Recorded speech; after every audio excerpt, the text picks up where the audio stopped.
성령에 관한 말씀을 전하려고 했었는데 갑자기 마음속에 요즘 원망과 불평과 탄식이 너무 많은 것 같아가지고 기도하던 중에 감사의 고단수가 되게 하자라는 그런 말씀으로 바꿔버렸어요.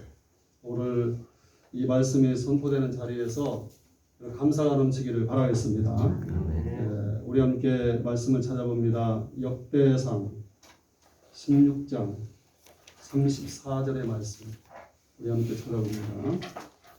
역대상 16장 34절의 말씀 한 목소리로 봉독합니다. 시작. 여호와께 감사하라. 그는 선하시며 그의 인자하심이 영원하니라. 아멘. 오늘 주신 말씀을 따라서 합시다. 감사의 고단수. 유대인의 제서인 탈무드에 보면 이러한 얘기가 있어요. 랍비 아키바가 작은 등불 하나를 들고 개와 나귀를 데리고 여행을 하고 있었습니다. 어둑어둑 날이 저물자 랍비는 외딴 곳에 남아있는 허물어 작을 것만 같은 헛간에서 잠을 자야만 됐습니다. 이 헛간 안에서 등불을 켜놓고 책을 읽고 있는데 갑자기 휙 바람이 불어와서 등불의 불이 꺼지고 말았어요. 랍비는 하는 수 없이 그냥 잠을 청해야 됐습니다. 근데 그날 밤에 여우가 개를 물어가 버렸고 그리고 사자가 나타나서 나귀마저 물어뜯어 죽여버리고 말았습니다. 날이 새자 랍비는 등불 하나만 달랑 들고 길을 나서다가 바로 옆에 마을이 있다는 것을 알게 되었습니다. 반가운 마음으로 그 마을에 들어갔는데 분위기가 이상했어요. 사람이라고는 그림자도 찾아볼 수 없었고 마을은 온통 아수라장이 난장판이 되어 있었습니다. 그 전날 밤에 도적대가 마을에 들이닥쳐서 마을 사람들을 애에서부터 어른까지 모두 죽여버리고 모든 물건을 약탈해간 것입니다. 그때 이 랍비는 자신이 가지고 있던 세 가지를 지난밤에 잃어버린 것에 대해서 감사했다고 합니다. 등불이 바람에 꺼지지 않았다면 자신도 도둑대에게 들켜 죽었을 것인데 등불이 꺼지는 바람에 살 수가 있었습니다. 그리고 여우가 개를 물어가지 않았다면 그 나이통에 개가 치제됐을 것이고 또 사자가 나귀를 죽이지 않았다면 나귀도 가만히 있지 않았을 것입니다. 그러면 자신의 생명도 도둑대에게 당했을 게 분명합니다. 그러기에 지난밤에 등불이 꺼지고 개가 물려가고 나귀가 죽은 것이 자신의 생명을 살리는 것입니다. 그래서 이 세 가지로 잃어버린 것을 오히려 감사했다는 탈무드의 얘기예요. 이 세상에서 제일 지혜로운 사람이 누구입니까? 어떤 경우에도 그 벌어진 일로 배움의 자세를 갖는 사람이라고 말합니다. 그리고 이 세상에 제일 강한 사람은 누구입니까? 자신과의 싸움에서 이기는 사람입니다. 그리고 이 세상에 제일 행복한 사람은 그러면 누구입니까? 지금 이 모습 이대로 존재하는 나. 그로 인해서 감사하면서 사는 그 사람이 감사하는 만큼 행복해진다는 얘기입니다. 성경은 말합니다. 범사에 감사하라. 이는 그리스도 예수 안에서 너희를 향하신 하나님의 뜻이니라. 어느 스님에게 불교의 생활 철학을 한마디로 요약한다면 무엇이라고 하시겠습니까? 라고 물어봤습니다. 그러자 스님이 대답하기를 무시무종입니다 라고 대답했습니다. 이 말은 뭡니까? 인생은 인과응보의 순환에 의해서 계속 돌고 도는 현상이므로 처음도 없고 나중도 없다는 말씀입니다. 인생은 하늘에 떠다니는 구름과 같이 바람 부는 데 따라서 뭉게뭉게 모이기도 하고 또한 흩어지기도 하는 존재로서 결국 무시무종의 존재가 된다는 것이 불교의 교리입니다. 그러므로 이러한 인생의 원리로 사는 사람은 이 세상에 기쁜 일을 당하여도 기뻐할 이유가 없고 슬픈 일을 당하여도 슬퍼할 이유가 없습니다. 이러한 설명을 한 후에 목사님에게 이 스님이 묻기를 기독교인의 생활 철학이 무엇입니까? 라고 물었습니다. 그러자 목사님은 잠시 생각하더니 이렇게 대답했어요. 따라합시다. 은총 무한입니다. 하나님의 은혜가 한량없이 많아가지고 감사로 충만한 것이 기독교인의 생활입니다. 라고 말을 했다는 얘기예요. 범사에 감사하는 자가 신실한 기독교인임을 여러분 믿으시기 바랍니다. 그렇다면 영주교회 성도들의 생활도 하나님 아버지의 은총이 한량없이 넘치도록 하기 위해서는 오늘 아침에 다른 것이 필요한 것이 아니에요. 따라 감사의 단수를 높이자. 그래서 이 감사를 셋으로 제가 쪼개가지고 오늘 설교를 하는데 1단, 2단, 3단인데 여러분의 감사의 단수가 다 승급되기를 주의 이름으로 축원을 드립니다. 감사의 단수를 높이자는 얘기. 그 얘기만 하다가 끝낼 거예요. 오늘 이 말씀을 생각하면서 우리의 감사의 단수가 있어요. 감사에는 단계가 있는데 오늘 이 세 단계를 정하고 믿음의 세 단수를 높이는 것이 오늘 주의 종이 증거하는 말씀의 주제가 되는 것입니다. 사랑하는 성도 여러분, 스스로 마음속에 나는 지금 감사의 단수의 몇 번째 단수에 신앙생활하면서 올라가 있는지 스스로 평가하고 깨닫고 감사의 단수를 높이는 성숙한 그러한 성도의 예리하는 자세가 되기를 바라겠습니다. 첫째로 일단은 뭐냐면 따라합시다. 억지로 감사하는 것. 억지로 감사한다는 것은 마음속으로 스스로 원해서 하는 것이 아니라 누군가 시켜서 마지못해서 신앙생활을 하는 것을 말합니다. 내가 스스로 원해서 교회에 나오는 것이 아니라 누군가에 끌려서 억지로 교회에 나오는 거예요. 안 할 수 없는 자리에 있기 때문에 할 수 없이 하는 거예요. 이것이 다 억지로 하는 감사의 단계입니다. 여러분의 믿음의 단계는 여기서 머물러 있지 않습니까? 어떤 아가씨가 홍수가 나가지고 막 물살에 떠내려가는 사람 살려! 강가에서 구경하는 사람들 중에 아무도 가족들도 그 강물 옆에서 구경만 하고 있는 거예요. 발만 동동 구르고 있는 거예요. 아무도 그 급물살에 큰 물로 그 아가씨를 구하려고 뛰어들어가는 사람이 없고 다 구경꾼만 있는데 갑자기 중년의 남자가 물속으로 팍 뛰어들어갔어요. 가까스로 이 아가씨와 함께 물가로 나와 살았습니다.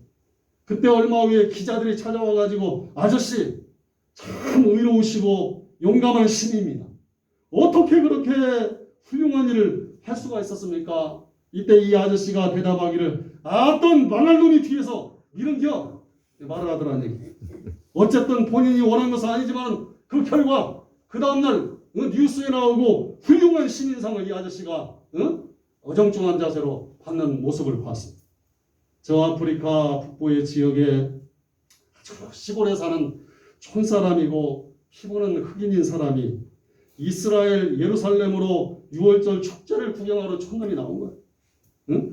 6월절에는 예루살렘의 각 나라에서 수많은 사람들이 막 한 100만 명 가까이의 사람들이 막 모여가지고 엄청난 축제를 벌이는 거예요. 그래서 아프리카 북부 지역에 사는 이 흑인도 6월절 날에 신기한 구경을 하려고 예루살렘에 그날 나온 것입니다. 정말 갔더니 각 나라에서 수많은 사람들이 모여가지고 아주 신기한 구경거리가 얼마나 많은지 이루 말할 수가 없습니다. 이 흑인도 여기저기 다니면서 신기한 구경을 하고 있습니다. 구경 중에 제일 재밌는 구경이 사람 구경이다. 별의별 사람들이 다 있는 거예요. 그러다 보니까 저쪽 편에 사람들이 굉장히 어느 곳에 보니까 많이 몰려있는 거예요. 달려가 봤더니 그날이 마치 무슨 날이냐면 예수님이 십자가를 지고 그 골고다 언덕으로 올라가던 그 광경을 사람들이 구경하던 그 시간이었어요. 가만히 가까이 가서 보니까 허리에는 십자가 형태를 지고 로마 군병이 채찍질하는 것을 맞으면서 골고다 사형장으로 끌려서 걸어가는 거예요. 그것을 쳐다보면서 흑인이 야, 저 사람은 얼마나 흉악한 죄를 지었길래 저렇게 고통을 당하면서 피 흘리며 내맞으며 쓰러지며 사형장으로 끌려갈까? 아마 엄청난 죄를 진 모양이다. 이렇게 생각했어요. 그런데 가다가 쓰러지고 가다가 또 쓰러지고 이걸 보면서 이 흑인은 생각하기를 저렇게 약한 사람이 저렇게 무거운 십자가 형태를 지고 가다가 아마 저거 얼마 못 가서 쓸어나서 못 일어날걸? 이런 생각이 들었어요. 아니나 다를까 조금 가다가 그 사람이 푹 쓰러지더니 아무리 로마의 군병이 채찍질을 막 해대도 일어서지를 못하는 거예요. 이제는. 그러니까 로마 군병이 난감해서 구경꾼들을 여기저기 둘러보더니 그러다가 저 아프리카에 만만한 흑인이 보이는 거예요. 바로 이 사람을 탁 보더니 쫓아와서 그 사람을 너 이리라!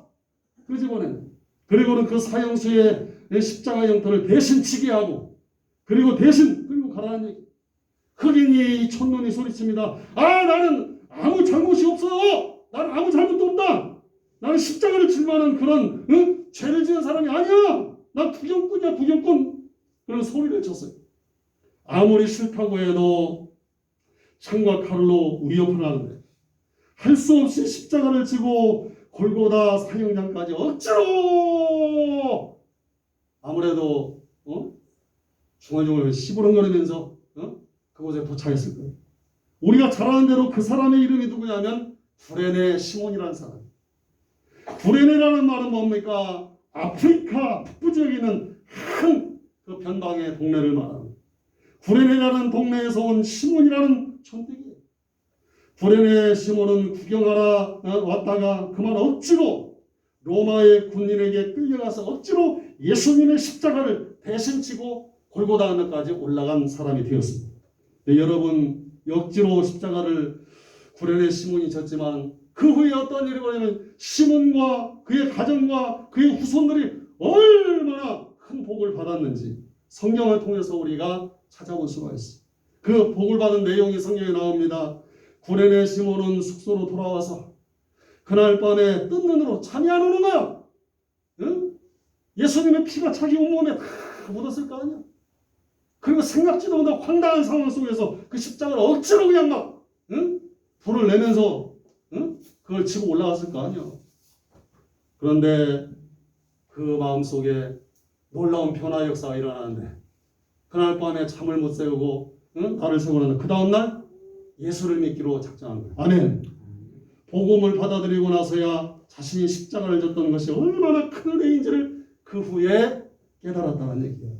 처음에 십자가를 져야 됐을 때는 왜 하필 나에게 이 재소음 같은 일이 생겼을까?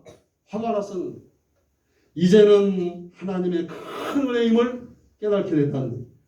로마서에 보면 사도 바울은 로마 성도들에게 문안 인사를 하면서 무슨 말을 하냐면 루포와 그 어머니에게 문안하라. 그 어머니는 곧 내 어머니이라 이렇게 말했습니다. 로마서에 소개된 그 이름 루포는 누군가 하니 우리에게 로마서가 기록된 시점으로부터 약 30년 전 십자가 행렬 현장에 있다가 예수님 대신 억지로 십자가를 졌던 시몬을 기억나게 하는 사람입니다. 로마서에 소개된 루포와 그의 어머니는 구레네 시몬의 억지로 십자가를 졌던 촌뜨기 구레네 시몬의 아들이었고 그의 아내였던 것입니다. 예수님의 십자가 처형으로부터 30년 한 세대가 훌떡 흘러가지고 그의 자식 시몬의 아들 루포는 사도 바울로부터 문안을 받는 위대한 하나님의 믿음의 사람이 되었고 그의 어머니 즉 시몬의 아내는 바울의 영적인 어머니로서 언급할 만큼 초기 기독교 역사 속에서 신앙적으로 존경받는 그런 일무들이 후손들이 되었다는 얘기예요. 아멘 합시다. 처음에는 억지로 짊어진 십자가에는 결론은 뭐냐? 억지로라도 하는 것이 안 하는 것보다는 낫다는 거야. 그러나 이 억지 춘향이 같은 첫 단계에 너무 오래 머물러 있지 않기를 바랍니다. 억지로 교회 나오고 억지로 봉사하고 나는 집사이기 때문에 나는 속장이기 때문에 나는 권사이기 때문에 그리고 내가 장로인데 억지로 한다는 것 그것도 좋지만은 이제 더 이상 억지 춘향의 신앙은 버리시기를 바랍니다. 그렇게 되면 믿음이 성숙할 수가 없어요. 사실 예수 믿는 사람 모두가 다 처음에는 누구나 다 첫째 단계 억지로 하는 믿음의 단계를 너나 나나 할 것 없이 다 거치게 되는 거예요. 맨 처음에 예수 믿을 때는 아무것도 모르고 또 억지로 끌려서 하기도 했잖아요. 안 하는 것보다는 훨씬 낫지만은 믿음의 첫째 단계에 너무 오래 머물러 있으면 안 되는 거예요. 성숙한 그리스도의 단계에 올라갈 수가 없는 거예요. 믿음의 단수를 올리시기를 주의 이름으로 부탁드립니다. 옆 사람과 인사합시다. 믿음의 단수를 올립시다. 그래서 좀 더 올라가면 두 번째 2단계는 뭐냐면 따라서 하나님이 무서워서 감사하는 단계. 다른 말로 말하면 무서워서 하는 믿음의 단계예요. 물론 억지로 하는 믿음보다는 조금 낫습니다. 예를 들어서 어떤 사람이 신앙생활을 아주 열심히 하는데 그만 나태해지고 게을러졌어. 그랬더니 이 사람이 사람들 앞에서 말을 하게, 아이고 내가 말이야 믿음 생활을 게을리 했더니 요새 되는 일이 없어. 하는 일마다 꼬이고 사업이 왜 이렇게 힘든지 몰라. 내가 요새 새벽 기도 안 하고 게을렀더니 왜 이렇게 집안이 일이 많은지, 막 별별 일이 다 생기는지 몰라. 요새 내가 믿음 생활 게을리 했더니 집안이 애가 아프기 시작하지를 않는다. 큰일 났어. 내가 하나님께 더 큰 일을 맡기 전에 힘을 내야지. 그렇게 말하는 사람도 있다. 얼마나 많은 사람들이 이 두 번째 단계에 머물러 있는지를 지금 모릅니다. 물론 억지로 아무것도 모르면서 할 수 없이 억지로 하는 신앙생활보다는 한 단계 높은 신앙생활. 이 사람은 적어도 하나님의 살아계심을 인식하고 있기 때문에 그렇습니다. 적어도 이 믿음의 단계 때는 하나님께서 지금도 살아 역사하시는 하나님 손길을 느끼는 사람이기 때문에 적어도 이 두 번째 두려워서 하는 믿음의 단계는 자기의 잘못을 그때는 깨닫기도 하고 또 회개하기도 하고, 그리고 억지로 하는 단계보다는 한 단계 높은 신앙이지만은 이 두 번째 무서워서 하는 믿음의 단계에서 너무 오래 머물러 있지 않기를 바라겠습니다. 한 번은 성경에 보니까 이스라엘 백성들이 광야에서 이런 일이 있었어요. 저들의 에돔 땅을 불로 행하려 했다가 길로 인하여 마음이 상하게 된 일이 있었습니다. 민수기서 21장 4절 말씀에 보면 이게 무슨 얘기냐면 에돔 광야를 지나가는데 그 에돔 광야는 다른 곳보다 길이 험해요. 이 에돔 광야는 물이 거의 없어요. 물이 없으니까 백성들이 마실 물이 없어서 그곳에서 어떻게 광야에서 버틸 수가 없는 거야. 보통 고통스러운 거 아니에요. 그리고 곡식을 재배할 수가 없어. 그러니까 양식이 다 떨어져. 아니 광야에 나가네 물도 떨어지고 양식도 떨어지면 이거 살 수가 없는 거야. 할 수 없이 몰고 갔던 가축들을 한 마리 한 마리 잡아먹는데 그것도 한계가 있죠. 참고 참았던 이스라엘 백성들 드디어 한두 사람 모세를 향하여 주의 종을 향하여 막 불평을 합니다. 원망을 하는 겁니다. 이런 모세야 차라리 우리를 애굽 땅에서 그냥 두지 왜 여기까지 우리를 끄집어내서 이 광야에서 굶어 죽고 목말라 죽게 하느냐. 모세를 향하여 막 원망하던 저들이 급기야는 이번에는 하나님을 향해서 막 하나님이 어디냐고 하면서 막 원망을 하는 거예요. 응? 원래 원망과 불평은 처음에는 교인들끼리 불평과 원망을 합니다. 그러다가 교회를 옮겨가는 사람이 있어요. 그 다음에는 목사님을 향해서 막 원망합니다. 결국에 마지막은 하나님을 원망하는 거예요. 이스라엘 백성들이 꼭 그 모습을 그대로 따라가더라는 거예요. 하나님께서 이스라엘 백성들을 보고 아주 괘씸한 놈들이라고 생각했어요. 그래서 막 땅속에서 불뱀을 막 보내는 거예요. 그래가지고 불뱀떼를 막 저들에게 막 내리니까 하루아침에 막 엄청난 불뱀떼들이 이스라엘 백성들이 막 달려들어가지고 다 치는 대로 막 물어버리는 거예요. 독 있는 이빨로 막 다 물어버리는 거예요. 이 불뱀이 왜 불뱀이냐면 불뱀에게 광야에서 한번 물리면 머리 끝에서부터 발끝까지 온몸이 통통 다 불게 되는 거예요. 그러면서 온몸이 뜨거워지는데 얼마나 뜨거운지 불에 그냥 막 프라이팬에 된 것처럼 물을 갖다 불컥불컥 마시면서 마실 때는 괜찮은데 입에서 물을 떼자마자 또 온몸이 막 끄덕끄덕한 거예요. 그래서 불뱀이에요. 이 불뱀에 올려서 도처에서 막 사람들이 나가 자빠지고 막 고통을 당하는 사람들이 죽어가기 막 시작하는 거예요. 그때서야 이스라엘 백성들이 우리가 주의 종을 원망하고 하나님을 원망했더니 우리가 이렇게 하나님께 죄를 지었구나 하는 걸 깨달아요. 그리고 모세에게 가서 이렇게 말을 하는 겁니다. 모세여, 우리가 당신과 하나님께 범죄하였으니 이제 모세여, 우리를 위해서 하나님께 기도하사 이 불뱀떼를 없애주옵소서. 모세가 하나님께 그들을 위하여 중보하며 기도합니다. 하나님께서 그 기도를 들으시고 그들에게서 불뱀떼를 다 몰아내시고 노수로 불뱀을 만들어 장대 위에 높이 달아 모세가 시킨 대로 합니다. 백성들이 장대 위에 걸린 독뱀을 보는 자마다 다 해독이 되고 살아나는 역사가 일어났다는 것이 성경의 기록이에요. 이게 민수기 21장 말씀인데 이 사건 이후로 이스라엘 백성들이 어떻게 변화됐냐면 죄를 지으려고 하다가 원망을 하려고 하다가 그들은 그 사건이 생각나는 어이쿠 이래서는 안 되지 무서워 이제 하나님께 큰일나! 하나님을 무서운 하나님으로 그리고부터 생각하기 시작했다는 거예요. 죄를 지으면 벌을 주는 하나님, 하나님은 무서운 하나님, 믿음 생활하면서도 두려워서 혼날까봐, 벌받을까봐 두려워서 하는 믿음 생활. 여기에서도 여러분 이제는 올라가야 될 줄로 여러분 믿으시면 크게 아멘 합시다. 얼마나 많은 성도들이 이 두 번째 이단수에 머무르는지 알 수가 없어요. 신약성경 고린도전서 10장 9절에 보면 저희 중에 어떠한 이는 주를 시험하다 뱀에서 멸망하였나니 우리는 저희와 같이 시험하지 말라. 저희 중에 어떤 이들이 멸망시키는 자에게 멸망하였나니 저희와 같이 원망하지 말라. 저희에게 당한 이런 일이 거울이 되고 또한 말살을 당한 우리에게 경계로 기록되었느니라. 따라합시다. 시험하지 말고 원망하지 말자. 하나님을 믿으려면 믿어 그냥. 응? 좋은 마음을 가지고 신앙생활 하시기를 주의 이름으로 축원을 드립니다. 사랑하는 성도 여러분, 하나님이 무서워서 벌받을까봐 그래서 할 수 없이 믿음 생활하는 그런 단계가 아니라 하나님은 벌 주시는 무서운 하나님이 아니라 사랑의 하나님이심을 여러분 믿으며 살 수 있게 되기를 주의 이름으로 축원을 드립니다. 이제 마지막 단계. 신앙의 가장 고단수는 어떤 사람이 가장 높은 경지의 신앙생활을 하는 사람이냐? 따라합시다. 예수님의 구원의 은혜와 사랑에 감사하여. 아멘. 주님 생각해보니 주님이 주신 그 십자가의 은혜가 얼마나 감사한지. 아멘. 나를 위하여 나의 죄를 위하여 죽어주신 주님의 그 뜨거운 사랑이 얼마나 감사해요. 그래서 신앙생활하는 그러한 신령들은 복이 있을 줄로 믿으시기 바랍니다. 태권도도 보니까 1단, 2단, 공인 3단을 따면 전국체전에 나가요.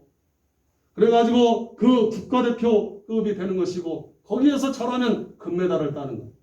우리 영죽교회 신앙생활하는 성도들의 삶도 신앙의 초보를 벗어나서 아멘 1단, 2단, 3단으로 이제 올라갈 수 있는 귀한 신앙생활이 되기를 2021년 이제 5월달 조수이자 감사하면서 그 나머지를 힘차게 달려갈 수 있기를 바라겠습니다. 주님께서는 나의 수많은 죄를 위해서 나를 대신해 십자가에서 몸을 찢으시며 피를 흘리며 죽으시고 우리는 사망의 권세 지옥에서 구원받아서 저 하늘 백성이 된 것이 얼마나 감사하냔 말이야. 그러므로 하나님의 은혜에 감사해서 하나님의 사랑에 감사해서 앞으로 신앙생활하는 나의 신앙은 신앙의 고단수가 되리라. 그런 마음을 오늘 아침에 가시기를 주의 이름으로 축원드립니다. 일본의 에모토 마라수 박사는 모르는 답을 알고 있다는 책을 저술했어요. 그럼 이런 실험을 했어요.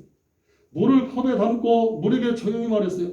감사합니다. 그렇게 말을 했더니 물 세포들이 모두 육각수로 변했어요. 아주 부드러운 물입니다. 반대로 물을 보고 말했습니다. 너를 죽여버릴 거야. 물의 육각형이 모두 깨지기 시작했어요. 사람의 몸은 70%, 75%가 물로 이루어져 있습니다. 늘 감사하는 말을 하면 온몸에 흐르는 물과 피가 육각형으로 변화해서 건강한 물이 흐르게 되니까 건강해진다는 것입니다. 그러나 불평과 불만은 온몸에 흐르는 피가 담겨있는 물들이 깨져버리는 거예요. 그리고 병들고 사람은 약해지는 거예요. 항상 입에서 감사의 언어가 끊어지지 않게 하시기를 바랍니다. 그래서 실제로 예수님을 믿는 사람의 평균 수명이 예수 믿지 않는 사람들 평균 수명보다도 9년 길다는 기사를 본 적이 있습니다. 여러분이 한번 감사할 때마다 수명이 늘어날 줄로 믿으시기를 바라겠습니다. 두 남자가 있어요. 한 사람은 입만 열면 주변의 사람들에 대해서 감사하다고 말하면서 밝게 사는 사람이 있었어요. 항상 주변을 기분 좋게 합니다. 그럼 매일 기분이 좋다고 말합니다. 그런데 다른 한 사람은 입만 열면 불평입니다. 짜증입니다. 불만만 토해합니다. 항상 주변을 신경질 나게 만드는 사람이 있어요. 자, 여기서 여러분에게 질문합니다. 당신 같으면, 당신이 사장이라면 누구를 도대체 고용하겠습니까? 당신이 처녀라면 누구와 도대체 결혼하겠습니까? 당신이 돈을 대고 좋은 곳에 여행을 간다면 어떤 사람하고 두 사람 중에 여행을 가겠습니까? 당신이 먹을 것이 있다면 누구 보고 먹으라고 그렇게 내밀겠습니까? 이제 감사하는 마음을 가지시길 바랍니다.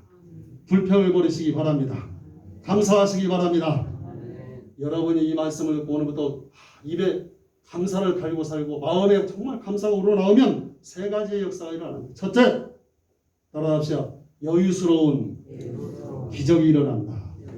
둘째, 새 출발에 기적이 온다. 셋째, 기이한 기적이 찾아온다. 이렇게 감사하는 사람에게는 여유가 생기기 시작합니다. 또 감사하는 사람에게 새로운 출발의 기적의 기회가 오는 거예요. 이렇게 감사하는 사람의 기이한 기적의 역사가 분명히 오늘부터 일어나게 될 줄로 믿습니다. 이것이 바로 감사의 세 번째 단계라는 얘기예요. 오늘 이 감사가 회복되는 아침이 되기를 바라겠습니다. 그러므로 우리가 하나님께 예배 드릴 때도 감사해서 예배를 드려야 되는 거예요. 우리가 봉사할 때도 감사해서 봉사를 해야 되는 거예요.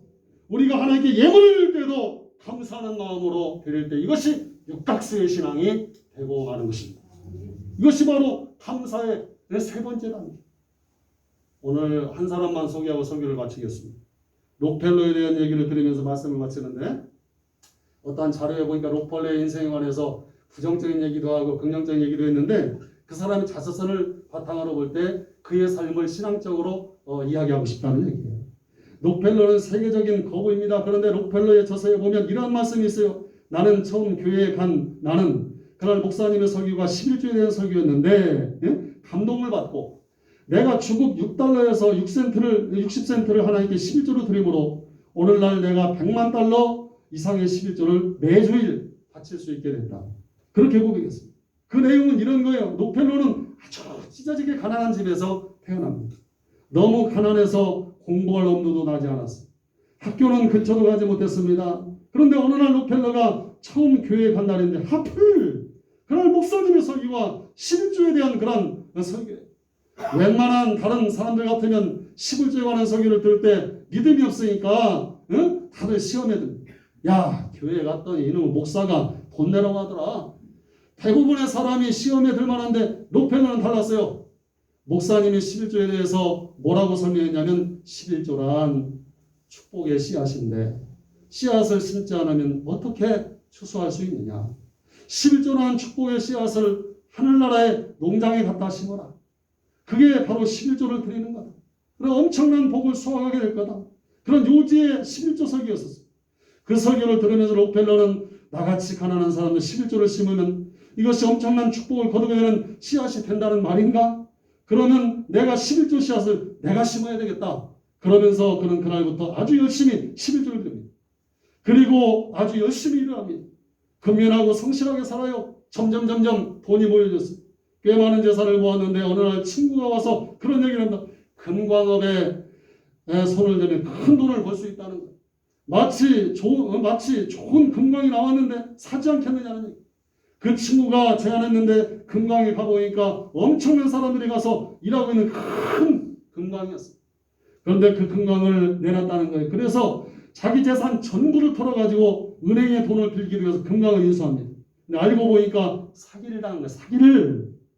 왜냐하면 이제는 금을 다 캐내고 더 이상 캐낼 금이 없는 금광인데 속이고 그걸 내놓은 거예요. 친구에게 배신을 당한 거예요. 은행에 엄청난 빚을 진 데다가 광부들이 받지 못한 밀리 임금을 달라고 엄청나게 와서 막 난리가 납니다. 괴롭힙니다. 은행에서 괴롭힙니다. 광부들이 괴롭힙니다. 견딜 수가 없어요. 그리고 자기는 평생 모은 재산을 다 날려버렸어요. 차라리 죽는 게 낫다. 그리고 죽기를 결심합니다. 자살하려고 광산 갱도 속에 깊이 들어가서 갱도 안무퉁이에서 자살을 하려고 하다가 그래도 평생 예수 믿던 사람이다. 기도할 생각이 나서 갑자기 기도가 나오더라는 얘기야. 하나님께 기도하는데 그 기도는 입에서 이런 기도가 나오는 거야. 하나님 도대체 나에게 왜 이러십니까? 왜냐하면 록펠러 자기 스스로 생각해도 처음 교회에 자기가 나간 날부터 정말 열심히 11조 이거 처음 교회 나갔을 때부터 열심히 신앙생활을 잘했던 사람이거든. 정말 열심히 잘했는데 이게 도대체 무슨 꼴이에요? 하나님께 입을 열자마자 하나님께 따지듯이 막 원망을 했다는 거예요. 하나님 도대체 나에게 왜 이러십니까? 막 따지고 원망하다 갑자기 머릿속에 무슨 생각이 나냐면 원망과 불평은 마귀를 부른다. 그런 생각이 나더라고요. 그리고 감사와 찬송을 하늘의 축복을 불러온다는 그 말씀이 생각났어요. 그래서 그 순간에도 록페도는 감사의 기도의 조건을 찾아보자고 생각했어요. 아니 세상에 완전히 쫄딱망하고 빚을 안고 있고 그리고 가장 친한 친구에게 배신을 하는 무슨 감사의 조건이 있겠습니까? 그런데 감사할 생각해보니까 정말 감사할 것이 그 지경에도 있더라는 얘기. 왜냐하면 자기는 가난한 가난뱅이 집에서 태어나서 평생 한이 되는 게 이 가난뱅이를 탈출해서 부자가 보는 것이 소원이었는데 그래도 하나님께 내게 가난을 탈출하고 금강업자 사장이 되기까지 했으니 그래서 감사하다는 얘기. 그래서 그걸 감사하다 보니까 하나 둘 지나간 날 동안에 감사들이 하나둘씩 생각나더라는 얘기. 하나 둘 지나간 일을 생각하면서 감사의 기도를 그 시간에 드리기 시작했어요. 원망하고 불평하고 하나님께 따질 때는 그 마음이 말할 수 없이 답답하고 괴로웠는데 감사의 기도를 하나씩 드리다 보니까 이상하게 마음이 편안하기 시작합니다. 옆에 보니까 땅을 파는 그 굴삭기가 있더라는 얘기. 올라가는 그 감사하는 마음으로 땅을 팠는데 나오라는 금은 나오지 않고 시커먼 물이 터진 거예요. 나중에 그것이 석유가 된 줄로 여러분 믿으시기 바랍니다. 석유가 터져버린 거 석유가. 응? 그 마음속에 무슨 생각이 들어서 그걸 파버렸냐면 때가 되면 열매를 거두리라. 따라합시다. 때가 되면 열매를 거두리라. 더 깊이 파라. 그 불삭기로 땅을 두드렸는데 시커먼 물이 솟아나가지고 미국에서 세계적으로 유명한 유전이 개발되고 말았단 말이에요. 사랑하는 성도 여러분, 그 외에 하나님 물질적으로 축복하셔서 그 사람의 11조를 일주일에 한 번씩 드리는데 11조만 계산하는데 직원이 20명이 동원돼요. 응? 자, 오늘 설교는 너무 간단하잖아. 따라 1단 억지로 감사하는 신앙. 2단 따라합시다. 하나님 두려워서 감사하는 신앙. 3단 예수님 때문에 구원의 은혜와 그 사랑으로 감사하는 행복한 감사의 고단수. 오늘 이 말씀 깨달은 줄로 여러분 믿으시기 바랍니다. 여러분의 심령 가운데 감사의 단수가 높아져서 그 3단의 신앙을 통해서 신앙의 챔피언, 아멘, 도전할 수 있는 그러한 신령들 되시기를 주의 이름으로 축원을 드립니다. 은혜로우신 아버지 주의 종은 참 말도 못합니다. 그러나 하나님의 말씀은 오늘 또 영감을 통해서 이 성도들에게 제시하고 있는 줄로 믿습니다. 이 축복의 주인공이 될 사람 오늘도 감사의 보단수가 되게 하여 주옵소서. 늘 입만 벌리면 감사하게 하시고 저들의 마음에도 구원의 은혜와 주님의 사랑에 감사가 넘치게 하옵소서. 예수님의 귀하신 이름으로 기도하옵나이다. 아멘.